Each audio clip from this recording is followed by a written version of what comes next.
Today I'll share a story that deeply touched me. Little Jedi is a boy who is 2 years old, brimming with energy and perpetually engaged in his mischievous antics. All changed. Jedi withdrew into his own world, stopped playing, stopped talking, barely made eye contact with the family. It was as if a fog had descended between him and the rest of the world, a fog of silence and distance.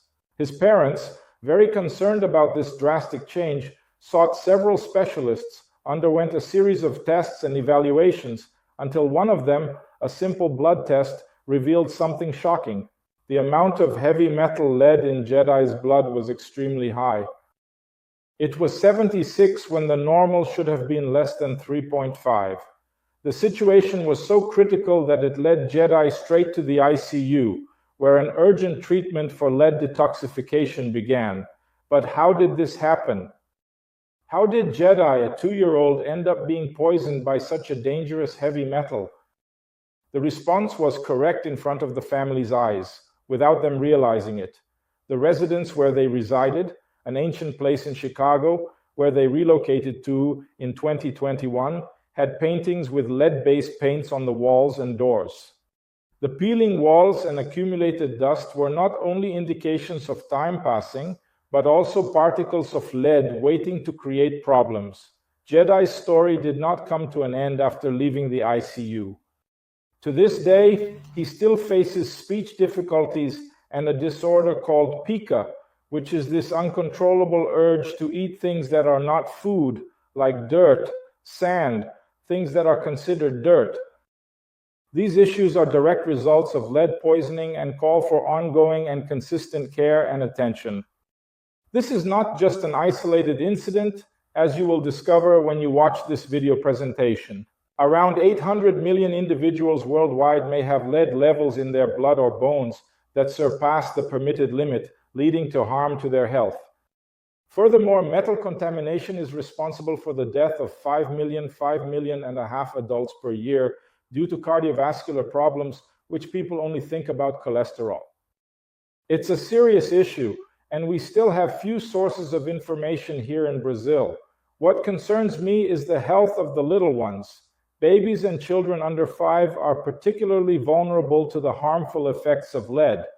This is due to the fact that this heavy metal has the potential to cause harm to their brains prior to their opportunity for complete development. Just imagine, a child's brain is still developing and lead can build up there, causing permanent and irreversible damage. We are not only talking about impacts on the brain, but also about neurological, cognitive, and physical impairments that can accompany a person throughout their life. This includes everything from our ability to pay attention and perform in school to aggressive and antisocial behaviors, which may even be diagnosed as autism spectrum disorder. And for those who think that's all, lead exposure can still be related to serious conditions such as ADHD, autism, anemia, cancer, osteoporosis, peripheral neuropathy, high blood pressure, and even heart diseases. Lead has a very treacherous way of acting in the body. He is chemically similar to calcium, and he steals the place of this very important mineral. Calcium plays a fundamental role in the synapses of our nerve cells, the connection between neurons that allow them to communicate with each other. However, what occurs is that lead can deceive our body and occupy the position of calcium. And when this occurs, the signals that should be transmitted between nerve cells are unable to pass from one cell to another. And what is the cause of this? What is the outcome? Nerve cells ultimately die, and this can result in brain shrinkage, which is frightening, isn't it? Lead also has the tendency of depositing in our teeth and bones, accumulating over a period of time. And this can bring very serious issues. For instance, if mom was exposed to lead, this implies that her bones contain this metallic element. During pregnancy, the calcium present in the bones is very important for the baby's development. But if the mother's bones have lead, this metal lead is what will pass through the fetus instead of the necessary calcium. So lead seems to have a special preference for our bones, which can put us at risk of developing cardiovascular problems and osteoporosis at an early age. When we talk about lead exposure, many people may not know, but the symptoms can be quite varied and affect various parts of our body. Among the physical signs, we may experience pain and abdominal cramps, constipation, frequent headaches, a never-ending fatigue, high blood pressure, and even numbness in the hands and feet. Furthermore, lead exposure can lead to memory loss, anemia, and even kidney problems. On the behavioral and psychological side, things also get complicated. Aggressiveness, irritability that we have no idea where it comes from, sleeping problems, loss of appetite, and even a significant decrease in developmental skills may manifest. This is particularly concerning in children, obviously. When it comes to children, the effects of lead on the little ones are even more alarming and worrisome. It can lead to lower IQ, intellectual development deficits, learning difficulties, low grades in school, hearing problems, and even growth delays. Yes, the situation can be serious, folks. Lead can be found in different locations, not just in the dust of old paints. It can also exist in the air we inhale, the water we consume, the food we eat, and even in the soils of the areas where our children play. And it does not end there. Even tap water can be a source of lead exposure if the house or location has old metallic pipes that are made of metal materials. Toys, furniture, old pipes, playgrounds, even recreational areas with peeling paint, particularly those with old metal structures in poor condition, are all potential risks. Now listen carefully to this information. Researchers from federal and state universities in Sao Paulo, here in Sao Paulo, conducted a study and discovered something very concerning.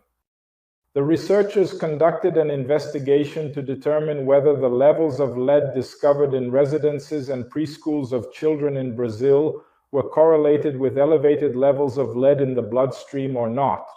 A study that was published in the year 2018 in the journal Environmental Pollution discovered a significant association between the two variables under investigation.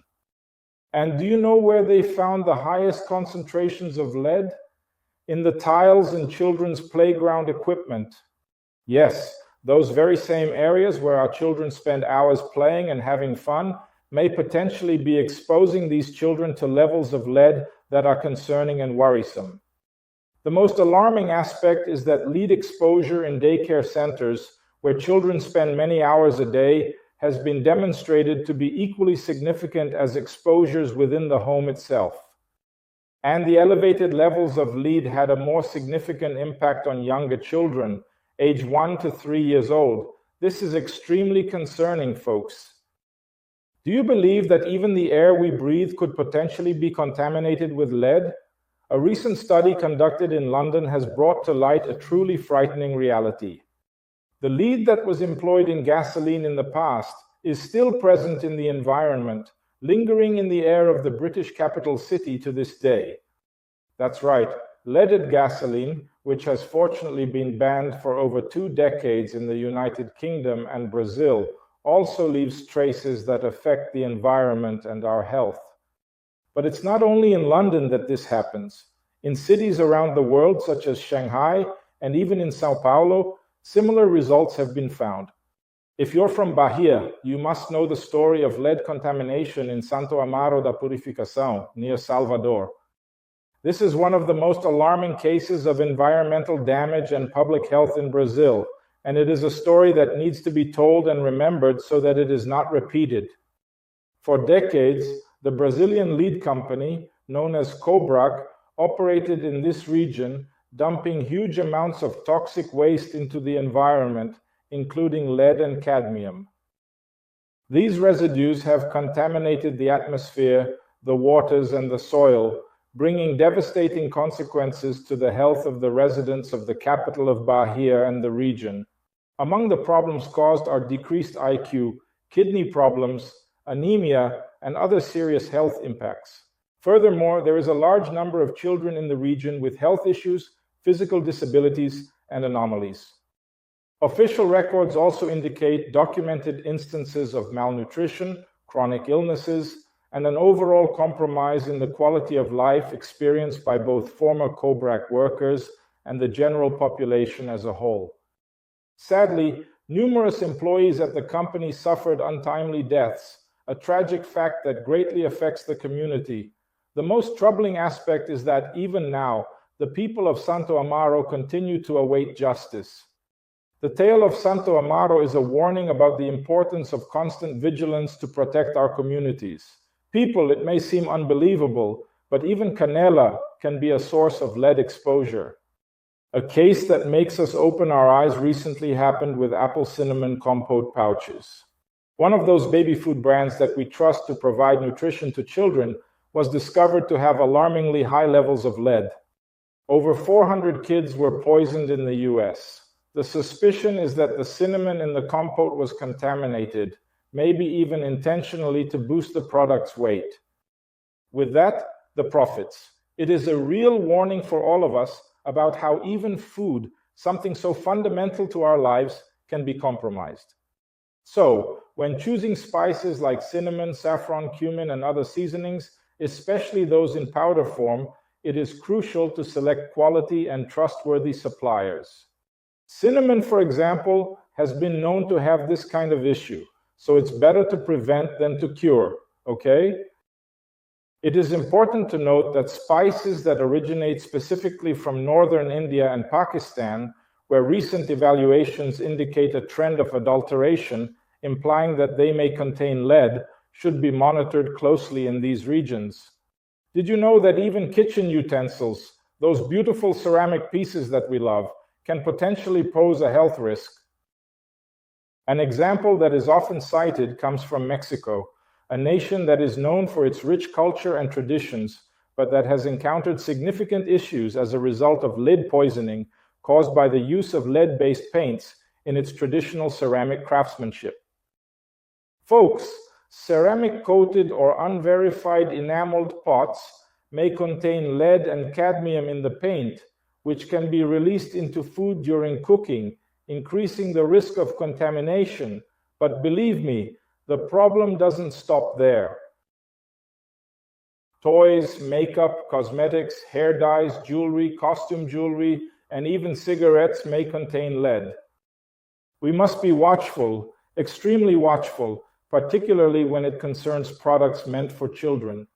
A study conducted by researchers from the School of Public Health at USB, the Institute of Technological Research of São Paulo, and the Federal University of ABC, from these three institutes together, identified high concentrations of cadmium and lead in colored plastic utensils such as cups, mugs, plates, and bowls, supposedly intended for children's use.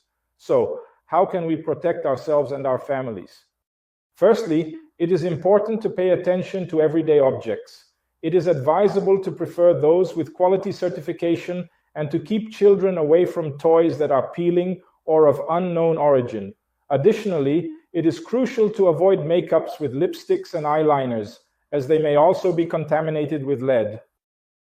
They are usually cheap brands of unknown origin, often purchased from general retailers or online. The tip here is to choose products from well-known and reliable brands that follow strict standards of quality and safety. Over the years, products made in China and other parts of Asia have faced a credibility crisis. Numerous scandals have revealed serious issues of poor quality and lack of safety control in manufacturing.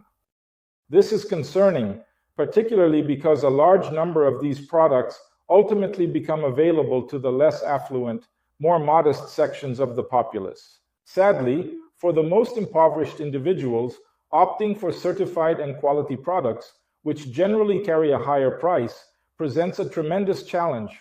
Often the choice is between buying something cheaper, even without a known origin, or not buying anything. How can one prioritize the concern regarding lead exposure, for instance, when the primary concern is ensuring an adequate amount of food on the table? This situation emphasizes a harsh reality, the necessity for a more robust action by the institutions that are responsible for monitoring products and places with the potential for contamination. It is essential that more effort is made to ensure that everyone has access to safe products, regardless of their income. It is not fair that the most simple, humble, and vulnerable people are the most exposed to health risks due to lack of options. Health and safety should be a priority for all individuals, irrespective of their economic status. Share the videos, perform acts of kindness. Someone's life has the potential to change.